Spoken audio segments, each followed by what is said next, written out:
সাবধান, আধার কার্ড নিয়ে বেরিয়ে আসলো এক বিরাট ভয়ঙ্কর আপডেট। আপনার কাছে যদি আধার কার্ড থেকে থাকে তাহলে আপনাকে আজকের এই ভিডিওটি অত্যন্ত মনোযোগ সহকারে দেখতেই হবে। এবার আধার কার্ড বাতিলের চিঠি আসছে বাড়ি বাড়ি, আপনার বাড়িতেও আসতে পারে এই আধার কার্ড বাতিলের চিঠি। তাই আগে ভাগেই আপনি প্রস্তুত থাকুন। আর যদি আপনার কাছে আধার কার্ডে এই রকম চিঠি এসে থাকে তাহলে আপনি কি করবেন, কোথায় আপনাকে যেতে হবে, কেন এই রকম চিঠি বাড়ি বাড়ি আসছে, আজকের ভিডিওতে আমরা বিস্তারিতভাবে আধার কার্ডের এই নতুন আপডেট সম্পর্কে জেনে নেব।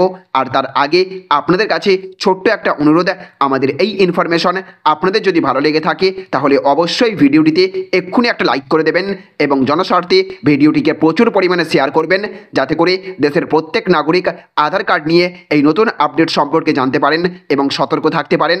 আপনার কাছে ইতিমধ্যেই এই আধার কার্ডের চিঠি এসে পৌঁছেছে কিনা অবশ্যই কমেন্ট বক্সে ইয়েস অথবা নো লিখে জানিয়ে দেবেন। তো দেখুন, এখানে বলা হচ্ছে আধার কার্ড ডিঅ্যাক্টিভেশন নোটিশে আতঙ্ক।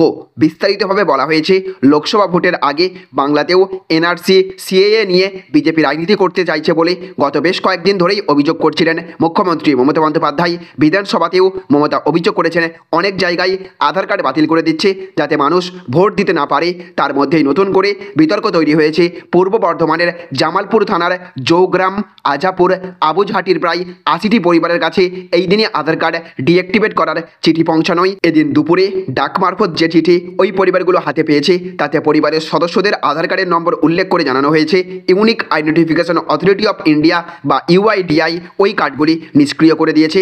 আধার কার্ড আবার চালু করতে হলে নিকটবর্তী ইউআইডিআই অফিসে গিয়ে তাদের যোগাযোগ করতে বলা হয়েছে। এমন চিঠি হাতে পেয়ে আতঙ্কিত ওইসব গ্রামের বাসিন্দারা বিষয়টি সম্পর্কে বিস্তারিত খোঁজ খবর নিচ্ছে জেলা প্রশাসন। পূর্ব বর্ধমানের জেলা শাসক বিধান রায় বলেছেন, বিষয়টি আজই আমার নজরে এসেছে, বিস্তারিত খোঁজ নিয়ে প্রয়োজনীয় ব্যবস্থা নেওয়া হবে। আধার কার্ড নিষ্ক্রিয় করার ক্ষেত্রে ইউআইডিআই এর চিঠিতে আধার কার্ড রেগুলেশন 2016 28 ধারার উল্লেখ করা হয়েছে। চিঠিতে বলা হয়েছে সংশ্লিষ্ট ব্যক্তি ভারতে থাকার প্রয়োজনীয় শর্তাবলী পূরণ করতে পারেননি। এই নিয়ে কারো কোনো অভিযোগ থাকলে ইউআইডিআই এর আঞ্চলিক অফিসে যোগাযোগ করতে বলা হয়েছে। আধার কর্তৃপক্ষের একটি সূত্রের দাবি, কোনো বিদেশি নাগরিক 182 দিন বা তার বেশি সময় বৈধ ভিসা নিয়ে ভারতে থাকলে তিনিও আধারের জন্য আবেদন করতে পারেন, কিন্তু ভিসার মেয়াদ শেষ হয়ে যাওয়ার পরেও অবৈধভাবে তিনি এই দেশে থাকলে তার আধার কার্ড ডিঅ্যাক্টিভেট করে দেওয়া হতে পারে। বর্ধমানের যাদের কাছে চিঠি গিয়েছে তারা তো সবাই এই দেশেরই বাসিন্দা, তাহলে তাদের কার্ড ডিঅ্যাক্টিভেট করে দেওয়া হচ্ছে কেন? আধার কর্তৃপক্ষের অন্য একটি সূত্রের এক্ষেত্রে ব্যাখ্যা, 2010 থেকে 2014 সাল পর্যন্ত যারা আধার কার্ড করিয়েছেন অনেক ক্ষেত্রে তারা প্রয়োজনীয় নথিপত্র জমা দেননি।